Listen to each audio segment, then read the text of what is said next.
PS story teller कथांचे अनोखे विश्व आजपासून सुरुवात होते एका नव्या कोऱ्या कथेला. नाव आहे प्रीतीचा तू दूर का. भाग पहिला.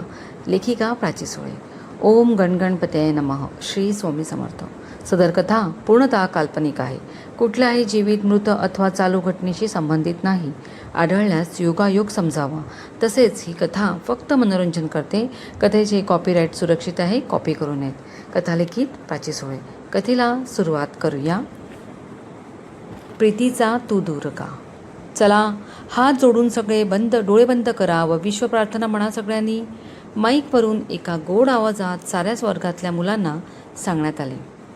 हे ईश्वरा सर्वांना चांगली बुद्धी दे, आरोग्य दे, सर्वांना सुखात आनंदात ऐश्वर्यात ठेव, सर्वांचं भलं कर, कल्याण कर, रक्षण कर आणि तुझे गोड नाम मुखात खंड राहू दे. समोर उभी असलेली 5 ते 12 वर्षे वयातली मुले अतिशय तन्मयतेने गोड गळ्याने एकसुरात विश्व प्रार्थना म्हणत होते. ही प्रार्थना रोज सकाळी 9 वाजता शिवांजली प्राथमिक विद्यालयात म्हटली जाई. शिवांजली प्राथमिक विद्यालय शहराच्या मध्यवर्गीय भागात होते. सुंदर सुबक एकच मजली इमारत, आजूबाजूला मोठी प्रशस्त जागा, फुलझाडांचं कुंपण, शाळेच्या आवारात देवी सरस्वतीची हंसार बसलेली मनमोहून टाकणारी मूर्ती. 7वी पर्यंत सेमी इंग्लिश शाळा. ज्यांना मोठ्या शाळांची अव्वाच्या सव्वा फी परवडत नसे ती मध्यम वर्गातली मुले या शाळेत शिकत होती. शाळेची फी माफक होती. घरातल्या पहिल्या 2 मुलींना तर मोफत शिक्षण. शाळेची कडक शिस्त एकच, शाळेत वेळेवर येणे, चांगला अभ्यास करून गुणी जबाबदार नागरिक होणे. या शाळेची सर्वेसर्वा होती कुमारी मैथिली राजे. शंकर आणि अंजली राजेंची एकुलती एक मुलगी. दुर्दैवाने दोघीही आता या जगात नाही. मैथिलीचे आजोबा दामोदर राजे यांनी वयाची 70 गाठली. तिला त्यांचा आधार. या शाळेला हायर ग्रेड लवकरात लवकर मिळवून 10वी पर्यंत वर्ग करायचे यासाठी ती प्रयत्न करत होती. त्यासाठी शिक्षण मंत्र्यांच्या कार्यालयात तिची वारी सुरू होती. मुलांची प्रार्थना संपली व तिने माईक बंद केला. तिच्या केबिनमध्ये फाईलचा गठ्ठा समोर खेचून कामाला लागले. मॅडम आत येऊ का. शाळेचे हेड क्लर्क सबनीस सर म्हणाले. या सर. सबनीस सर आत आले. बसा सर. कामाचं घोडं पुढे पळतंय का की तिथेच अडकलं आहे. मैथिली खिन्न होऊन बोलली. मॅडम खरंच कधी कधी आपल्याला शरम वाटू लागते की आपण कुठल्या कामासाठी आलोय आणि आपण करतोय काय. इतका अपमान लहान असताना सुद्धा कोणी केला नसेल. सबनीस मान हलवत खाली पाहत बोलले. मैथिलीने लगेच त्यांच्यासमोर पाण्याचा ग्लास ठेवला. सर पाणी घ्या. थँक्स. मॅडम आज सकाळची 8 वाजताची वेळ मिळाली होती. मी शिक्षण मंत्र्यांची. त्यांच्या PAने सांगितले. वेळेच्या थोडं आधीच गेलो होतो.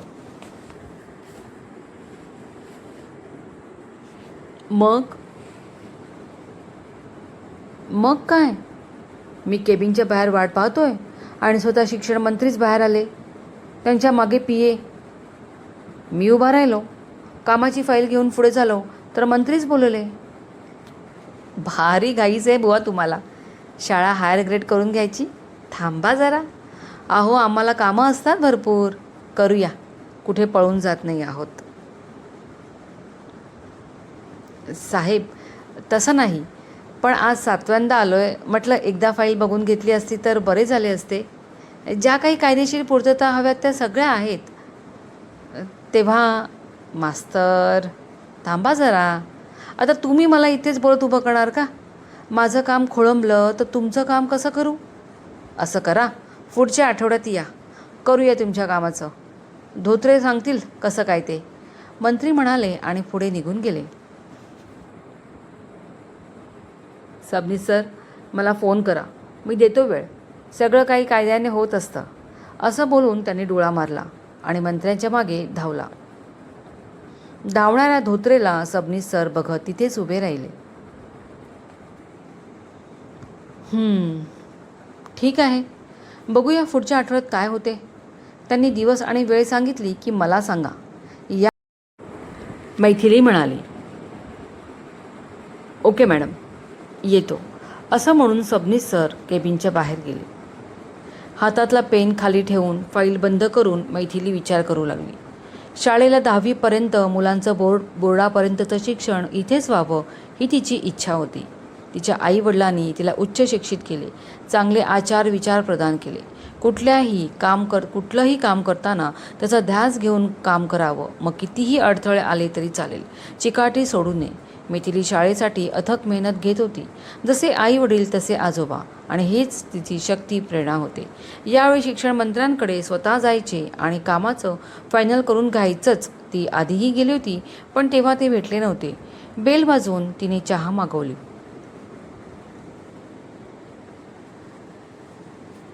Happy birthday dear Tara, happy birthday to you.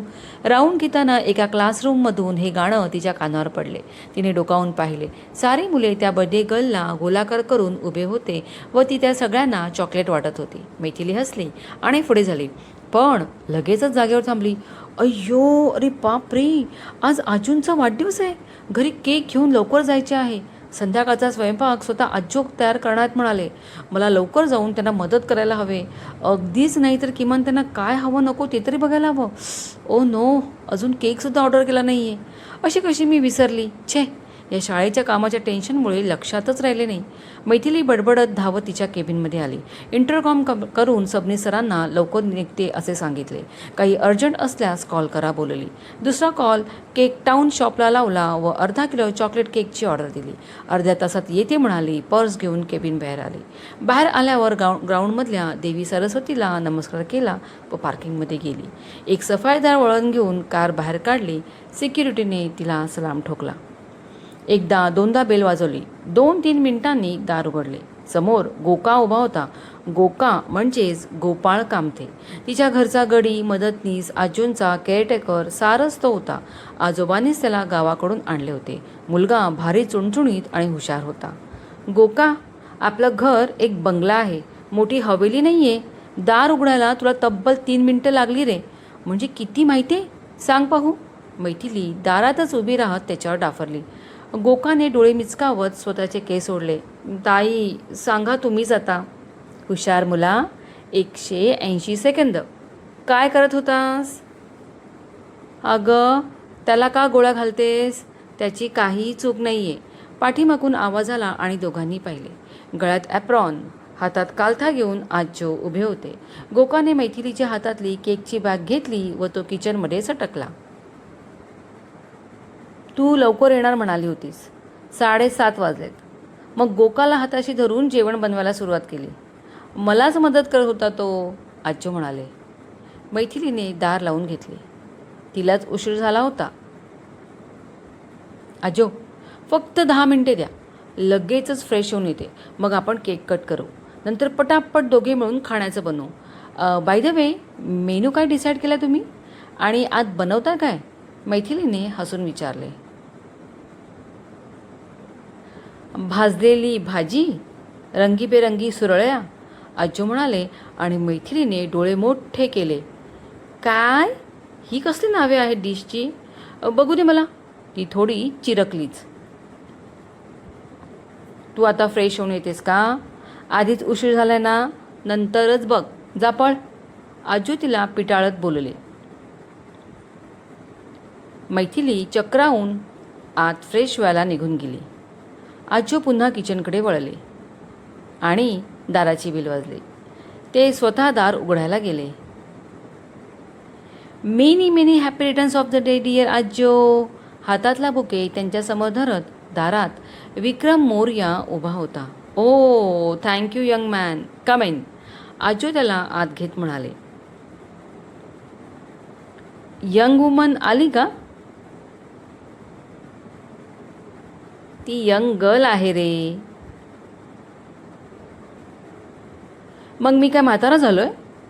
लग्नही झाले नाही आहे अजून आणि मला मॅन म्हणता.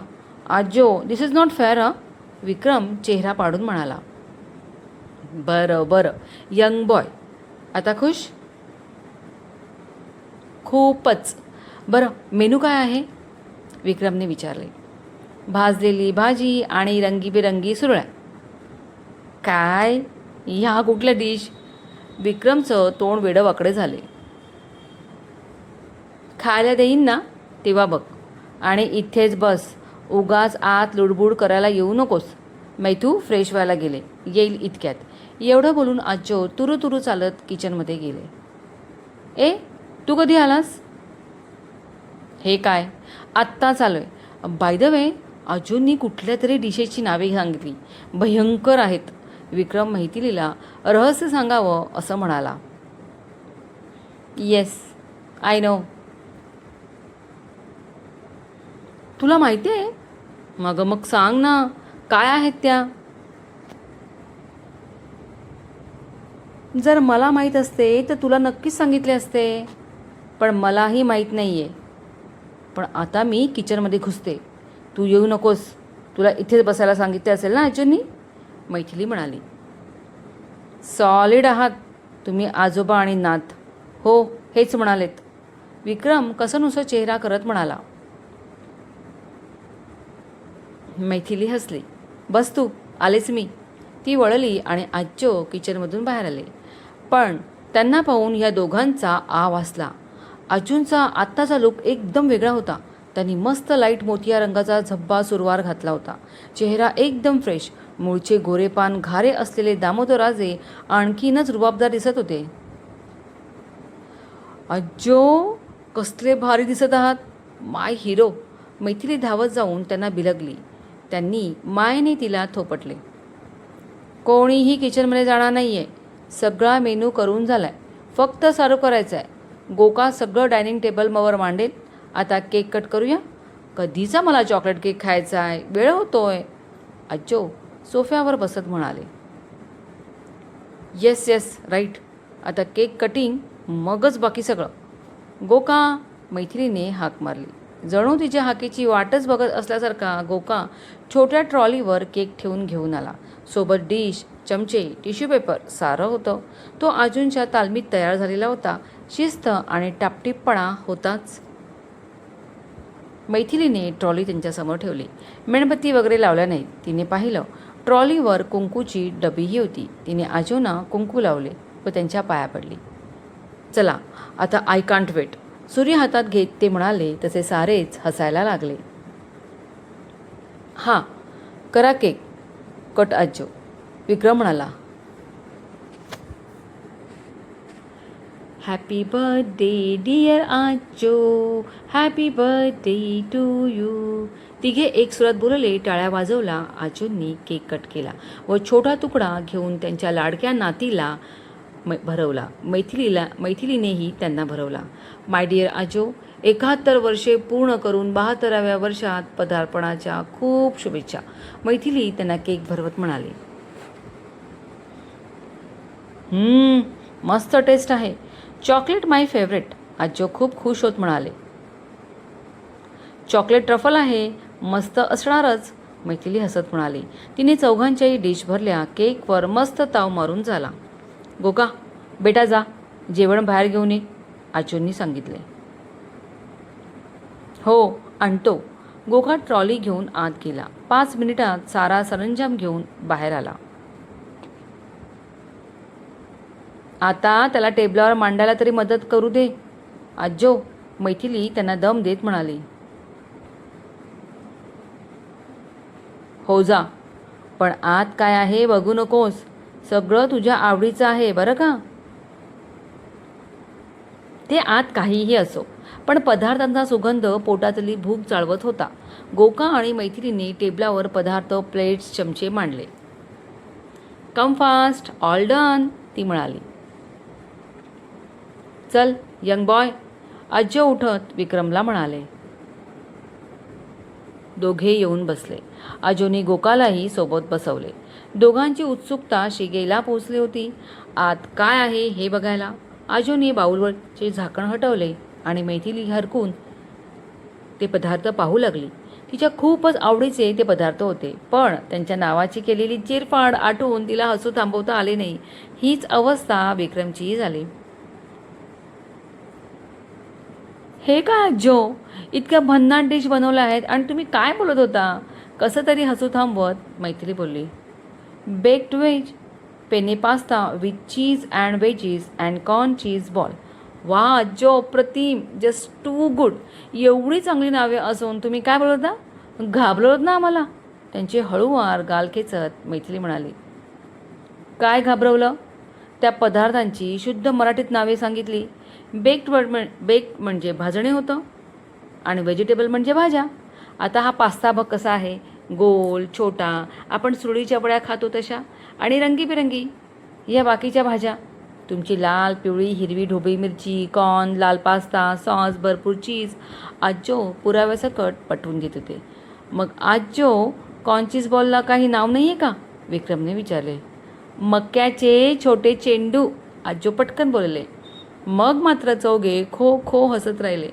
बस, पुरे झालं. टेस्ट करून सांगा कसं झालंय सगळं. मैथिलीने सर्वांना सर्व केले. तिने पहिला घास घेतला आणि तोंडातून फक्त वाह वाहची भाषा आली. आजो, ग्रेट कुक आहात तुम्ही. एकदम टेस्टी झाले सगळं. मी तर पोट दुखेपर्यंत खाणारा, विक्रम म्हणाला.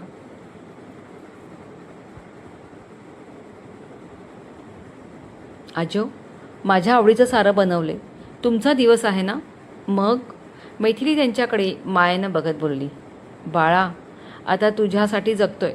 तुझं सगळं मार्गी लागले की मी निवांत. आजो, खबरदार असं काही बोलला तर.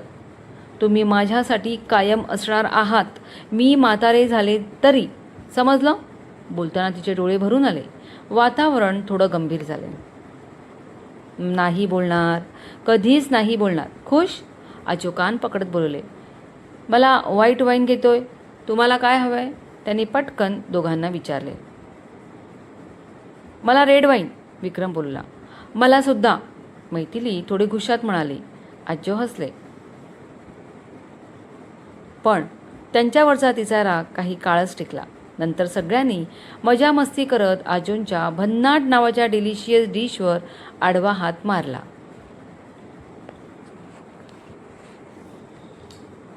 शहरातली एकदम प्राईम मोक्याचा भूखंड आहे. सगळे लक्झरी फ्लॅट बनवू. खूपच फायद्याचा प्रोजेक्ट असेल हा. खूप जास्त FSI मिळेल. शिवाय तो भूखंड बघता 4 ते 5 मोठ्या बिल्डिंगचे मिनी कॉम्प्लेक्स होऊ शकतं. अधिराज मेगा कन्स्ट्रक्शन ग्रुपच्या मोठ्या मीटिंग चेंबरमध्ये टॉप डायरेक्टर्सची मीटिंग सुरू होती.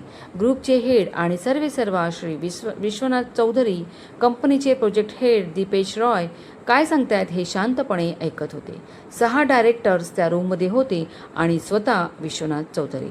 मग प्रॉब्लेम कुठे येतोय? त्यांची बेरकी नजर सर्वांवरून फिरत दमदार आवाजात त्यांनी विचारले.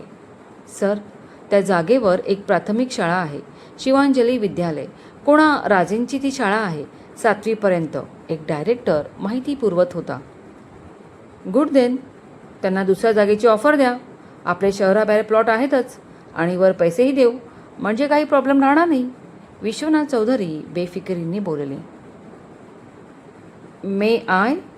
एक हात वर आला आणि साऱ्यांनी तिकडे पाहिले. 6 फूट उंची, पिळदार बाहू, भारदस्त आवाज आणि कोरीव चेहरा, तांबूस झाक असलेले ठाव घेणारे डोळे. त्याच्यात शोधूनही कुठलीच कमी सापडणार नाही असा सगळ्या उपवर मुलींचा क्रश असलेला आदिराज उभा राहिला. विश्वनाथ यांनी अभिमानाने त्याच्याकडे पाहिले. येस, गो अहेड, ते म्हणाले. मला असं वाटतं लगेचच कुठलीही ऑफर न देता किंवा राजे या फॅमिलीला न भेटता काही ॲक्शन करू नये. त्यांचा बॅकग्राऊंड चेक करायला हवा. Family members and all. याने पुढची डील करायला ते जास्त सोपं होईल, आदिराज त्याच्या काहीच्या हस्की आवाजात म्हणाला. थोडा वेळ शांततेत गेला आणि सगळ्यांनी हलक्या टाळ्या वाजवून त्याला संमती दिली. विश्वनाथ त्याच्याकडे बघत होते. थोड्याच अवधीत त्याने खूपच प्रगती केली होती. तो ज्या प्रकारे विचार करत होता ते बघता तो आदिराज ग्रुप ग्लोबली नेणार हा विश्वास त्यांना वाटला. आदिराज मेगा कन्स्ट्रक्शन ग्रुप भारतात 6व्या क्रमांकावर होता. डन. किती वेळ हवाय तुला? त्यांनी विचारले. किमान 1 महिना. सँक्शन, ते म्हणाले. आदिराजच्या चेहऱ्यावर मंद स्मित होते. क्रमश. कथेचे हक्क लेखिकेकडे सुरक्षित. कथा कॉपी करण्यास सक्त मनाई आहे. कथा लिखित व आवाज प्राची सोळे. पहिली नवी